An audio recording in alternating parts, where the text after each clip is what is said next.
If I could go back and start my trading journey from beginning, here's a few things I would do differently. And these few things would save me years of mistakes and a lot of money that I threw down the drain. Realizing how easily these mistakes could have been avoided, right? Sitting at this particular stage of my career in trading, and I've been trading for almost 10 years. It's a huge eye-opener because when I look back to these mistakes, when I first started trading, these are some of the mistakes that almost everybody tells you to avoid. These are some of the things that are listed in every single book we read. Majority of the YouTube videos that we watch, right? People mention, hey, avoid this, don't do this, look at the setup in this manner. And this is one of the problems with us traders. A lot of the times, there's a very simple solution to our trading or our mistakes, and it's staring right at us in the face, but we tend to ignore it. We like to make things complicated because we think trading is complicated. So today I'm gonna break a few things down for you guys, and hopefully this is gonna help you guys get to the next level in your trading and avoid making these mistakes.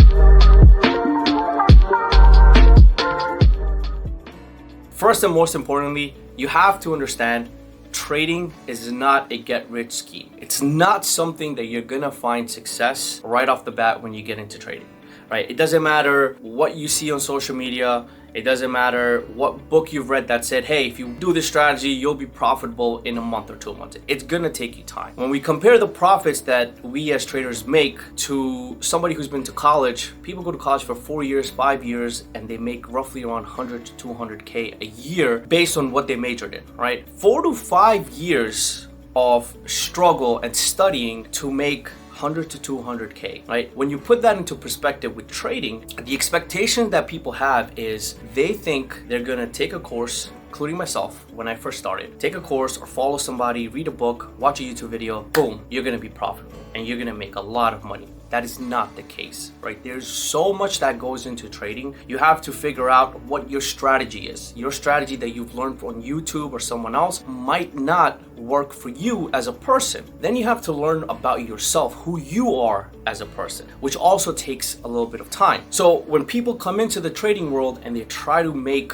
$200,000 to $300,000 within their first year without having the correct knowledge or experience, and when they see that they fail, they take a step back and they're like, you know what, trading is not for me, it's a gamble, I'm gonna walk away. But they don't apply that same mentality when they go to college. They work their ass off for 4 years, and at the end of the 4 years, they're completely happy making 100K, 120K, whatever that number is. But in trading, 2 months into it, they're not rich, that's it. Trading is not for me. Trading is a gamble. So set the right expectations. Don't come into the trading world expecting that you're gonna become rich overnight. A lot of the success that you guys see on social media, that's not overnight success. A lot of these guys work very, very hard. It took them years to put out that success that you guys are seeing right now. And you might be judging that overnight success, but that overnight success actually happened years of work behind that. Second, and this is a topic I've made a video on already, psychology, right? People put way too much emphasis on psychology too early on in their trading. So what I mean by that is before psychology can even enter the room in terms of your trading career,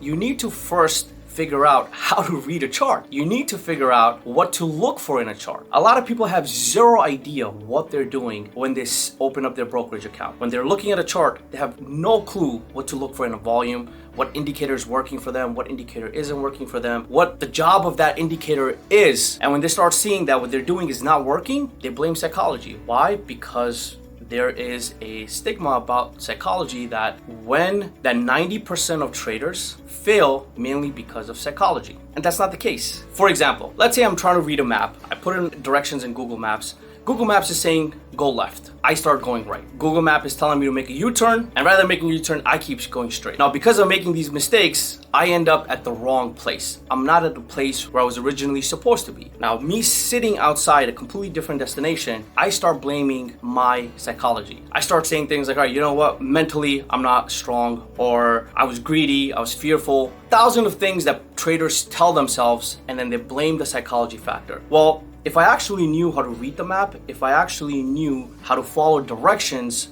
that the map was telling me, I would actually end up being at my destination. But because I chose to ignore all of that, and that's because of lack of understanding, that led me to a completely different destination, right?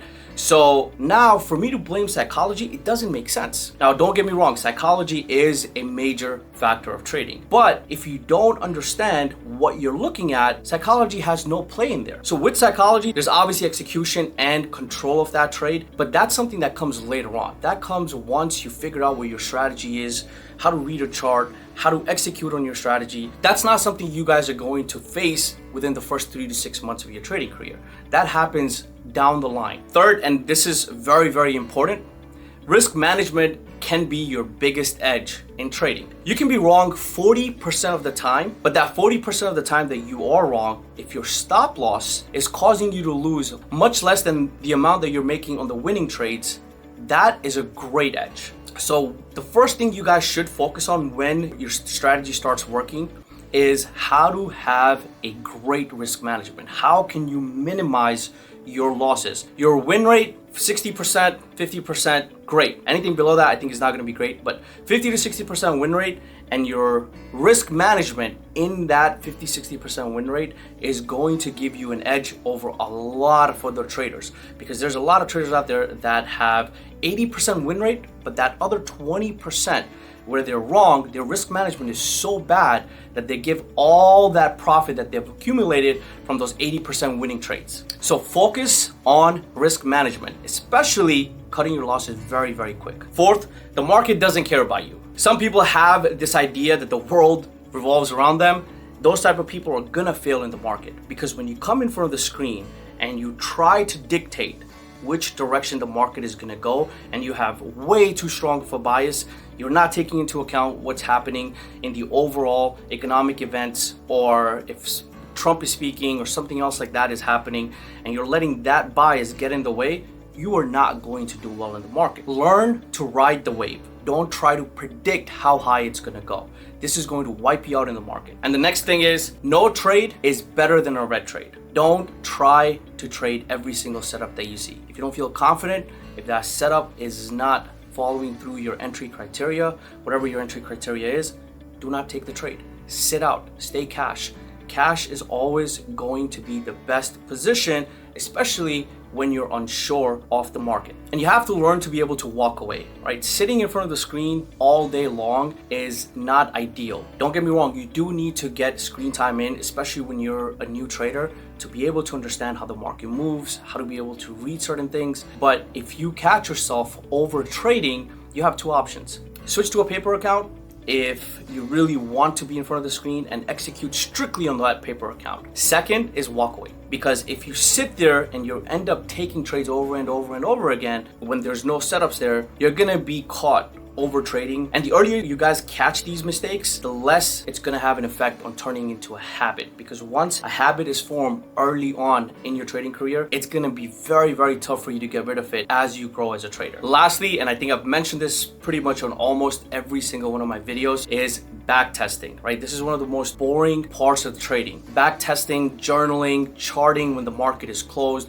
because nobody wants to do the work when the market is not moving, right? People get more excited when they see the candle going up or candle going down, and they're trying to catch that move. But that's not where the real money's made. The real money's made backtesting, journaling, going over your mistakes so you can refine your trading edge, your trading strategy, and the next day you can tackle the market with a much stronger conviction. Now, if you're not doing this, if you're not putting in the right preparation before the market is open, trust me, in the market, you're not going to know what to do. When the market is open, you're going to be completely lost. So lack of backtesting and journaling is going to cost you a lot of time and money in the market, because when you keep making those mistakes over time, you're going to realize that I need to backtest and I need to journal.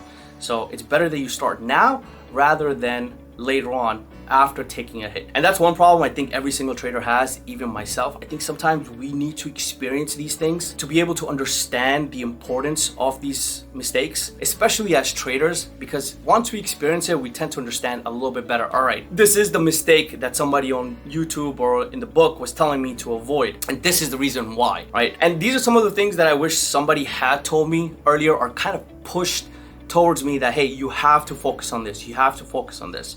If you don't focus on these mistakes, you're gonna end up taking longer to get to your journey, where you can cut the time in half by simply focusing on avoiding these few mistakes and focusing on journaling and backtesting. Share this video with anyone you think is still struggling, somebody who has just started their trading journey, and also comment below what other topics that you guys think I should cover in the next video. I'll see you guys soon.